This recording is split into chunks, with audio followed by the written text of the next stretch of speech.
आज हम बात करने वाले हैं कस्टमर रिटर्न्स और आरटीओ की। आरटीओ जो होता है वो तो होता है रिटर्न टू ओरिजिन, और कस्टमर रिटर्न्स जब कस्टमर आपका ऑर्डर रिसीव कर लेता है और उसको बाद में वो पसंद नहीं आता है तो जब उसको वो वापस भेज देता है तो उसे अपन कस्टमर रिटर्न कहते हैं। आज जो है हम इन्हीं सब चीज़ों के बारे में पढ़ने वाले हैं। आज के टाइम पे कस्टमर रिटर्न और आरटीओ की वजह से ही जो है काफ़ी ई कॉमर्स बिजनेस चल रहे हैं, और इंडियन मार्केट के अंदर जो कि अमेज़ॉन, फ्लिपकार्ट और मीशो हमारे मेन 3 मार्केट प्लेसेस है, इन्होंने इस वजह से ही अपने पाँव जमा रखे हैं क्योंकि इन्होंने जो है customer return 7 days return policy का जो है इन लोगों ने यूज़ करा। अदरवाइज आज के टाइम पे इतना जितना ई कॉमर्स मार्केट रन कर रहा है उतना शायद आज के टाइम पे नहीं हो पाता अगर अमेरिका की तरह यहाँ पे भी प्रीपेड ऑर्डर्स होते। तो अगर आप भी ई कॉमर्स इंडस्ट्री से जुड़ना चाह रहे हैं तो आपको भी जो है कस्टमर रिटर्न और आरटीओ के बारे में जानना बहुत ज़रूरी है, क्योंकि ये जो है ई कॉमर्स प्लेटफॉर्म का मेन बेस है। अगर आपको ई कॉमर्स बिजनेस करना है तो आपको आरटीओ और कस्टमर रिटर्न्स के बारे में इंफॉर्मेशन होनी बहुत ज़्यादा ज़रूरी है। तो आइए स्टार्ट करते हैं। तो आज की इस वीडियो के अंदर हम 4 पॉइंट्स पे बात करने वाले हैं, जो कि होने वाला है कस्टमर रिटर्न और आरटीओ क्या होते हैं, कौन से मार्केट प्लेसेस पे ज़्यादा आरटीओज आते हैं या रिटर्न्स आते हैं, कौन से प्रोडक्ट पे ज़्यादा रिटर्न्स आते हैं, और इन रिटर्न्स एंड आरटीओज को अपन कैसे कम कर सकते हैं। तो आइए स्टार्ट करते हैं। तो सबसे पहला हमारा जो पॉइंट है कि कस्टमर रिटर्न और आरटीओ क्या होते हैं। देखिए, कस्टमर रिटर्न होता है कि आपने कस्टमर को आपने ऑर्डर आया, आपने पैक करा और ऑर्डर जो है आपने भेज दिया। ऑर्डर भेजने के बाद में कस्टमर ने निकाला, उसको पसंद नहीं आया, साइज़ डिफरेंस आया या कुछ भी XYZ इशू होया और उसने जो है आपको रिटर्न कर दिया। अब रिटर्न के अंदर जब पार्सल वापस आता है, जब आपके पास आता है तो उसके जो है 100 टू 120 रुपीज़ जो है चार्जेस जो है वो आपको पे करने पड़ते हैं। वो different to different market places पे वेरी करता है कि आप कौन सा कितने चार्जेस देने पड़ेंगे। अब यही सेम जब अपन बात करते हैं आरटीओ की, तो आरटीओ के अंदर क्या होता है, आपने कुरियर भेजा और कुरियर बॉय जो था वो किसी भी रीज़न से उस कुरियर को डिलीवर करने में अनसक्सेसफुल रहा। मतलब आपका जो कस्टमर है वो उस लोकेशन पे नहीं है, या फिर जो लोकेशन एड्रेस उसमें मेंशन था उस वो एड्रेस पे नहीं मिला, या XYZ कुछ भी रीज़न हो सकता है, वो पार्सल उस कस्टमर तक पहुंचा ही नहीं, या फिर उस कस्टमर ने लेने से ही मना कर दिया। और जब वो रिटर्न वापस आ जाता है तो वो जो होता है उसे आरटीओ कहते हैं, रिटर्न टू ओरिजिन। बट एक बात है कि इसमें कोई चार्जेस, आपके जब ये रिटर्न आता है तो इसके चार्जेस नहीं लगते हैं। बट ये भी चीज़ जो है ये market place to market place depend करती है। कुछ मार्केट प्लेसेस लेते हैं, अगर आप खुद की वेबसाइट बनाएंगे और खुद की वेबसाइट बना के और खुद जो है एजेंसी से टाइप करके आप शिप करेंगे तो उसके अंदर आपको आरटीओ चार्जेस जो है वो पे करने पड़ेंगे। उसके अंदर ऐसा नहीं होता है कि आपको नहीं पे करना पड़ेगा, उसके अंदर तो आपको पे करना पड़ेगा। बट जैसे अमेज़ॉन है और मीशो है और फ्लिपकार्ट है, तो इनमें से कुछ की जो है खुद की डिलीवरी एजेंसीज है, तो ये जो है आरटीओ की चार्जेस जो है ये लोग नहीं लेते हैं। बट आरटीओ भी जो है एक तरह से नुकसान ही है। जब आरटीओ ट्रांजिट में होता है, रिटर्न वापस आ रहा होता है, और उस टाइम पे अगर आपके पास ऑर्डर्स आ गए और इधर आपके पास ऑर्डर्स कम है, उधर से वो ट्रांजिट में आ रहे हैं, तो बहुत ज़्यादा जो है मैसअप हो जाता है, और आपका जो भी इन्वेंट्री है वो मैनेज करना बहुत ज़्यादा दिक्कत आने स्टार्ट हो जाती है। इसलिए जितना हो सके आरटीओ कम आने चाहिए। अब देखिए, कस्टमर रिटर्न आना तो अपने हाथ में होता है कि अपन अच्छी क्वालिटी देंगे, अच्छी प्रोडक्ट जो है जैसा इमेज में था वैसा वैसा अगर कस्टमर तक पहुंचेगा, साइज़ एकदम सही जा रही है, तो फिर कस्टमर रिटर्न आने के चांसेस जो है वो कम हो जाते हैं। बट आरटीओ पे जो है, आरटीओ पे अपना कोई भी, बट आरटीओ जो है वो अपन मैनेज नहीं कर सकते हैं। आरटीओ जो है वो अपने हाथ में नहीं होते हैं।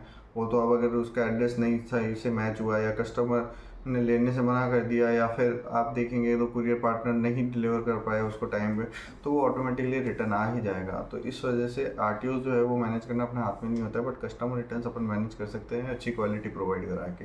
नाउ अपन सेकंड पॉइंट की बात करेंगे, जो कि है कि अपन कौन सा मार्केट प्लेस है जो कि सबसे ज़्यादा रिटर्न देता है। अब देखिए, मेन तो 3 मार्केट प्लेसेस ही है, अमेज़ॉन, फ्लिपकार्ट एंड मीशो। ठीक है, सबसे ज़्यादा जो ऑर्डर्स है वो कैश ऑन डिलीवरी पे आते हैं इंडिया के अंदर। कैश ऑन डिलीवरी पे अगर मीशो पे आप बात करेंगे तो अगर वहाँ पे आपको आउट ऑफ 10 जो है 8 ऑर्डर्स जो है वो कैश ऑन डिलीवरी के आते हैं, मतलब 80% रेशियो बन जाता है। देन उसके अंदर से भी जो है आपका रिटर्न आने के चांसेस जो है वो बहुत ज़्यादा होते हैं, क्योंकि मीशो की ऑडियंस, आप देखिए कि मीशो पे अगर कोई जो खरीदने जा रहा है तो उसका माइंडसेट होगा कि 200 रुपये के अंदर 3 टी शर्ट्स खरीदना। अब 200 रुपये के अंदर 3 टी शर्ट्स की क्वालिटी जो है वो ऐसी ही आएगी कि वो कस्टमर जो है उसको रिटर्न करेगा ही करेगा। अब जब प्रोडक्ट रिटर्न आता है तो उसके अंदर भी प्रोडक्ट जो है वो चेंज हो जाता है। अब चेंज कस्टमर करता है या फिर बीच में जो शिपिंग एजेंसीज है वो करती है, इसका अपन को कोई प्रूफ नहीं मिलता है। इस वजह से मीशो पे जो है सबसे ज़्यादा ऑर्डर्स जो है, सबसे ज़्यादा रिटर्न जो है वो मीशो पे आते हैं। अगर आप मीशो पे सेल कर रहे हैं तो आप मेरी बात से सहमत होंगे कि सबसे ज़्यादा ऑर्डर जो है वो मीशो पे रिटर्न आते हैं। और साथ ही साथ में आरटीओज़ भी जो है वो काफ़ी ज़्यादा मीशो पे आते हैं। देन अपन बात करते हैं फ़्लिपकार्ट की। फ़्लिपकार्ट पे जो है आपको 10 में से 7 ऑर्डर्स जो है वो सीओडी के आते हैं, और 3% जो है मीशो से थोड़ा सा अच्छा है फ़्लिपकार्ट, क्योंकि इस पे जो है सीओडी ऑर्डर्स का रेशियो थोड़ा कम है, और कैश एडवांस जो है प्रीपेड ऑर्डर्स जो है वो ज़्यादा आते हैं। बट यहाँ पे भी एक दिक्कत है, फ़्लिपकार्ट की जो शिपिंग सर्विस है जो कि ई कार्ट है, उससे जो है प्रोडक्ट्स बहुत लेट डिलीवर होते हैं, जिस वजह से फ़्लिपकार्ट के भी आरटीओज़ बहुत ज़्यादा आते हैं। फ़्लिपकार्ट के आरटीओज़ आने का सबसे बड़ा रीज़न है क्योंकि उनकी डिलीवरी और उनकी ट्रैकिंग जो है वो सही नहीं है, वो प्रॉपर नहीं है। इस वजह से फ़्लिपकार्ट के रिटर्न्स बहुत ज़्यादा आते हैं, डिलीवरी टाइम पे नहीं हो पाती है। क्योंकि ये इनकी खुद की ई कार्ट जो है वो फ़्लिपकार्ट की खुद की शिपिंग एजेंसी है, उसके बावजूद भी उनका जो ऑर्डर्स है वो काफ़ी लेट शिप होते हैं। नाउ अपन फाइनल हमारी बात करेंगे अमेज़ॉन की। तो अमेज़ॉन से अगर कोई प्रोडक्ट परचेस कर रहा है, आज के टाइम में अमेज़ॉन जो है, लोगों ने अमेज़ॉन पे एक ऐसा अपना ट्रस्ट बिल्ड कर रखा है कि अमेज़ॉन से जो प्रोडक्ट आएगा उसकी क्वालिटी अच्छी ही होगी। तो इस वजह से अमेज़ॉन पे जब ऑर्डर्स लोग करते हैं तो उस पे ज़्यादातर जो है प्रीपेड ऑर्डर्स ही होते हैं। आप मान लीजिए अगर 10 ऑर्डर आ रहे हैं तो 5 जो है वो प्रीपेड होंगे और 5 जो है वो कैश ऑन डिलीवरी होंगे, और उसमें रिटर्न्स आने के चांसेस भी बहुत कम हो जाते हैं, क्योंकि कस्टमर जो है पहले से ही माइंडसेट प्रिपेयर रहता है कि भाई अमेज़ॉन से मंगाया तो क्वालिटी अच्छी ही आएगी। अब आप बोलेंगे कि हम हमारी खुद की वेबसाइट पे भी तो सेल कर सकते हैं ना। बिल्कुल आप कर सकते हैं, बट आपको जो है वहाँ पे कैश ऑन डिलीवरी जो है वो ऑफ़र करना पड़ेगा। बिना कैश ऑन डिलीवरी जो है कस्टमर्स आपकी वेबसाइट पे ट्रस्ट नहीं कर पाएंगे, आपको ट्रस्ट गेन करने में टाइम लगेगा। साथ ही साथ में आपके जो आरटीओज़ और कस्टमर रिटर्न्स है वो भी बढ़ जाएंगे। इन्वेंट्री मैनेज करना आपके लिए थोड़ा सा मुश्किल हो जाएगा, क्योंकि इधर से जो रिटर्न्स है वो भी आएंगे और इधर आपके पास और नए ऑर्डर्स भी आएंगे, तो सब मैनेज करना थोड़ा सा मुश्किल हो जाता है at the time of starting. But धीरे धीरे आपको खुद को पता चल जाएगा कि आपको कैसे क्या मैनेज करना है। अब जो आपको पता चल गया कि 3 जो मैंने प्लेटफॉर्म बताया, अमेज़ॉन, मीशो, फ्लिपकार्ट, इन तीनों में से जहाँ से आपका ऑर्डर्स है वो जहाँ से ज़्यादा रिटर्न्स आ रहे हैं, ज़्यादा ट्रांजिट में आ रहे हैं, ज़्यादा आरटीओज़ आ रहे हैं, वहाँ से आप जो है स्विच कर लीजिए जितना जल्दी हो सके। क्योंकि अगर आपको पता है कि इस मार्केट प्लेस से मेरे को जो है रिटर्न्स ज़्यादा आते हैं, तो आप हाथों हाथ जो है अपना मार्केट प्लेस जो है वो चेंज कर लीजिए, क्योंकि इन फ्यूचर आपको ये बहुत ज़्यादा दिक्कत देने वाला है।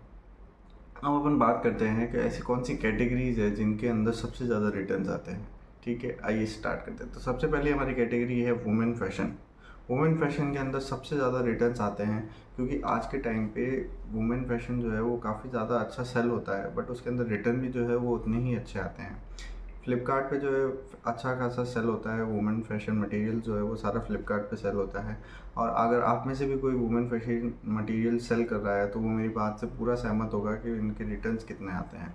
अगर मैं गलत बोल रहा हूँ तो मेरे को कमेंट करके ज़रूर बताइएगा। अब सेकंड जो हमारा है वो है क्लोथिंग।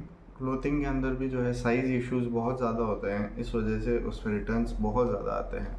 थर्ड हमारा जो है शूज़। शूज़ के अंदर भी साइज़ इशू की वजह से रिटर्न जो है वो बहुत अच्छे खासे आ जाते हैं। फोर्थ हमारा जो होने वाला है क्रॉकरी। क्रॉकरी के अंदर मटेरियल जो है वो डैमेज हो जाता है, कई बार जब अपन बेचते हैं तो उनके डैमेज होने के चांसेस रहते हैं, तो इस वजह से जो है वो भी काफ़ी अपन को लॉस दे सकता है। इस वजह से इस कैटेगरी के अंदर भी रिटर्न्स आने के चांसेस बहुत बढ़ जाते हैं। फोर्थ हमारी कैटेगरी होने वाली है ब्यूटी एंड स्किन केयर, क्योंकि इसमें भी रिटर्न्स आने के चांसेस बहुत ज़्यादा रहते हैं। फिफ्थ हमारी कैटेगरी होने वाली है इलेक्ट्रॉनिक्स आइटम्स। इलेक्ट्रॉनिक आइटम्स में जो है 1000 रुपये से कम के जो आइटम्स हैं उनके जो रिटर्न्स आने के जो चांसेस है वो ज़्यादा रहते हैं, क्योंकि वो कई बार जो है यूज़ नहीं होते हैं प्रॉपर, या फिर नहीं सही से वर्किंग में होता है, तो उनके रिटर्न्स भी बहुत ज़्यादा आते हैं। देन अपन बात करते हैं home and garden category. Home and garden category के अंदर भी जो फ्रेगल आइटम्स हैं उनके रिटर्न्स जो है वो ज़्यादा आते हैं। देन लास्ट हमारी जो कैटेगरी होने वाली है वो की है टॉयज़। किड्स के जो टॉयज़ आते हैं, क्योंकि लोग उसके अंदर जो अपनी क्वालिटी है उसके साथ कॉम्प्रोमाइज़ नहीं कर सकते, क्योंकि वो बच्चों के खेलने के लिए है, बच्चे उनसे बीमार ना पड़े। तो अगर आप अच्छी क्वालिटी में अगर सेल कर रहे हैं देन आपके रिटर्न्स आने कम हो सकते हैं, बट अगर आपने क्वालिटी का नहीं फोकस करा और ऐसे ही प्रोडक्ट सेल करे तो फिर आपके रिटर्न जो है वो बहुत ज़्यादा आएंगे इसके अंदर। अब अपन बात करते हैं कि अपन जो है ये रिटर्न्स कैसे रिड्यूस कर सकते हैं कि अपने कस्टमर रिटर्न्स ना आए। देखिए आरटीओ तो अपने हाथ में है नहीं, क्योंकि आरटीओ जो है वो पूरा का पूरा जो है डिलीवरी के हाथ में रहता है कि उनकी तरफ से क्या रिस्पॉन्स आ रहा है, ठीक है। बट कस्टमर रिटर्न जो है वो अपने हाथ में रहता है, और कस्टमर रिटर्न से बचने का सबसे मेन तरीका यही है कि जो चीज़ आपने अपनी लिस्टिंग के अंदर जो इमेज डाली है सेम वही प्रोडक्ट आप कस्टमर को डिलीवर करें। साथ ही साथ में आपने जो चीज़ें डिस्क्रिप्शन में मेंशन करी है वो ऐसा ना हो कि सारी की सारी फेक हो। आपका जो डिस्क्रिप्शन है वो ऐसा ही आपका प्रोडक्ट होना चाहिए। चीज़ें जो है 90 to 95% मैच होनी चाहिए। देखिए 5% तो फिर भी कॉम्प्रोमाइज़ हो जाता है, बट 90% कॉम्प्रोमाइज़ नहीं हो पाता है। इस वजह से जो चीज़ें आपने डिस्क्रिप्शन में, बुलेट पॉइंट्स में या फिर डिस्क्रिप्शन टाइटल के अंदर आपने जो लिखी है, अब वो चीज़ जो है क्राइटेरिया आपका मैच होना चाहिए आपके प्रोडक्ट के साथ। अदरवाइज़ आपका जो भी कस्टमर रिटर्न है वो बहुत ज़्यादा बढ़ जाएंगे। एंड सेकंड चीज़ जो है, आप देखिए कि कौन से मार्केट प्लेसेस पे आपके रिटर्न ज़्यादा आ रहे हैं, उस मार्केट प्लेसेस पे आप जो है अपना फोकस कम कर दीजिए, और जो दूसरे मार्केट प्लेस जिस पे आपके रिटर्न नहीं आ रहे हैं या कम आ रहे हैं उन पे आप फोकस करना स्टार्ट कर दीजिए। तो कस्टमर रिटर्न से बचने का तो एक यही तरीका है और दूसरा कोई तरीका नहीं है। तो अगर वीडियो अच्छी लगी हो तो वीडियो को ज़रूर लाइक, शेयर एंड सब्सक्राइब करिएगा, और फिर मिलता है हम दूसरी वीडियो के साथ। Thank you.